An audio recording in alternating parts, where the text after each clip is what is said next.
Hi, I'm Dr. Ulit Selvan, consultant hepatologist and chairman division of liver transplantation, Manipal Hospitals, Bangalore.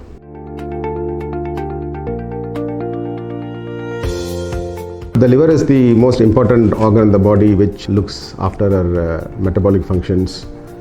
It's an important organ to prevent infections. It's the organ which detoxifies all the toxins in our body and keeps it healthy. So there are things which we need to do to keep our liver healthy. The first and foremost thing is to not take things which would be harmful to the liver. And the foremost of that will be avoiding alcohol. Second would be to maintain a healthy life in way of maintaining your weight, which should be proportional to your height, which can be again through good diet and regular exercise. In our country, hepatitis B and hepatitis C are very common. So if possible, you have to check yourself to make sure you don't have these infections. And the fourth important thing is to avoid toxic substances to the liver, like herbal medications and over-the-counter medications which are taken without the prescription of a doctor.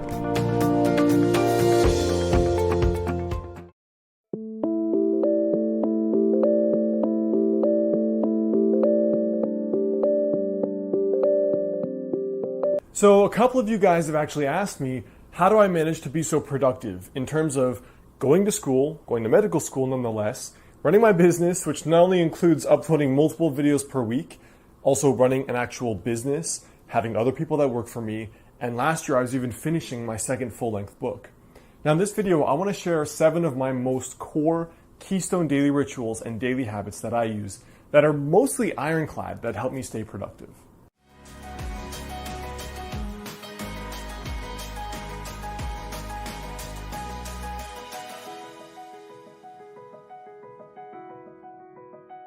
What's up guys, Alex Hine, author of the book, Master the Day.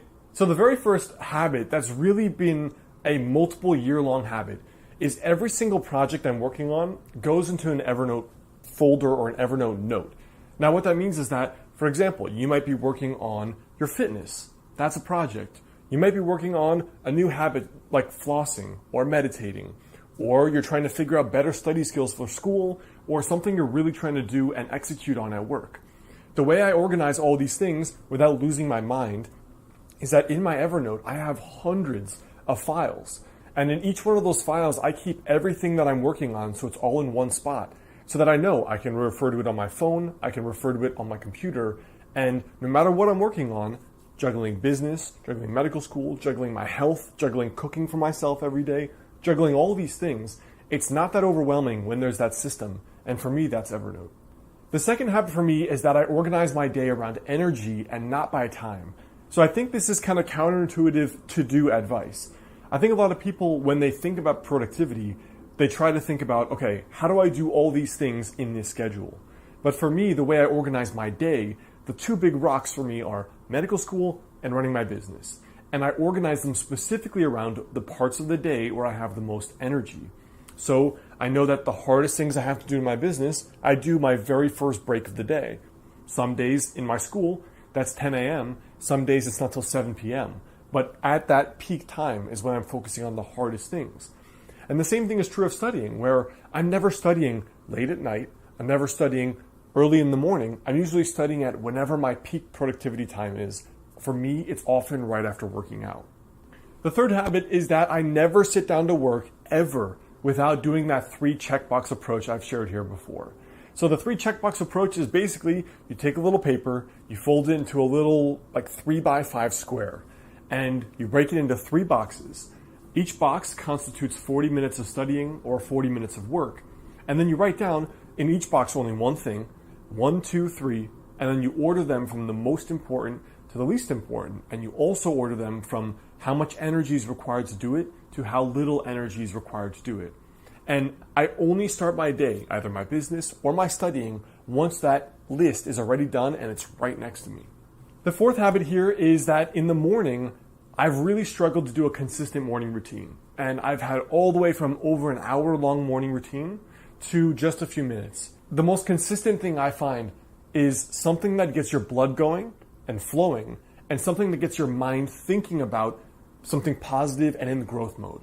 So for me, what that means is on the worst day, when I do nothing, the main thing I will do is, even if it's just 5 minutes of jumping up and down, which is a shaking type of Qigong, just shaking, afterwards you feel awake, you feel more alert, less groggy, you feel circulation, so sometimes in the morning I feel a little cold or a little stiff. That's all gone by the time that's done. And then after that, just very, very, very briefly going through my goals, just looking at them for a minute, visualizing them, reminding myself what I'm actually working towards. Habit number 5 is that I am religious, and I have been religious maybe for almost 10 years at this point. Every single day, I consume content related to personal development.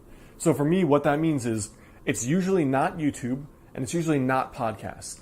So I usually prefer more curated works like books. And for me, that's print books and audiobooks. And the reason for that is I noticed I start to get the most ideas for how to improve my life and how to improve my business when I'm listening to other people's work. And it's either I'm dedicating time to idea generation, or I'm listening to what other people are saying, and it's making me think, wow, I should be doing that in my life. And the way I typically do this is either I read 30 minutes before bed, or I'm listening to an audiobook while I'm commuting. That's it. That's like the 80-20, before bed or while commuting. And while I'm doing this, I'm just writing down notes in a little Evernote document called Revelation. And that's like my master idea document. And I'm trying to get the ideas flowing. Habit number 6 is that one of the biggest things that made a difference in my life has been doing a nightly or a weekly review. So this nightly or weekly review actually became my mastermind that we do every Thursday. We've done it every week for over 4 years. Now, all we do is simple. These are your 3 goals that you said you were going to do. Did you do them or did you not? Did you work towards what you said you would or did you not? And if you didn't, okay, well, what barriers keep coming up? Is it time? Is it sleep? Is it health? Is it your relationship? Is it something else? And all you do is you just set action steps for this is what I have to do to improve. This is what I'm going to try next. And that by itself, originally I did this every single night. And that by itself means you are iterating upon yourself. You're iterating upon your habits. You're evolving 365 times in a year versus the average person that thinks about this once, if anything, once. So think about how much faster you'll reach your goals and you'll improve your life if you're doing this nightly versus yearly. So actually, that's one of the reasons why I'm creating this Master the Day journal. It's based off of my experience using other products and other journals, what I liked, what I didn't like, and it's based off of the exact exercises I'm talking about in here, where when you're reflecting that many times, there's no way your life can't get better. Now, the 7th habit for me has been something that really helps overachievers and people that work a lot. So I've had a lot of sleep problems in the last 2 years. And one of the things I've been working on doing, because my to-do list is basically infinite every single day, is when I go to bed, I tell myself, the work is done, you can unplug now. So I either have to say that, or I write down anything that is truly not undone on a Post-it note. And it's more complicated because when you're in school, you can always be doing more work. When you're in a business, the work is literally never done when you're the boss. When you're the CEO, the work is literally never done, ever. Like when you're an employee, all right, you go home, you disconnect. Every day I'm on. It's difficult to just be off because there's always things breaking and always things undone. So for me, that affirmation, hey, you finished your work for the day.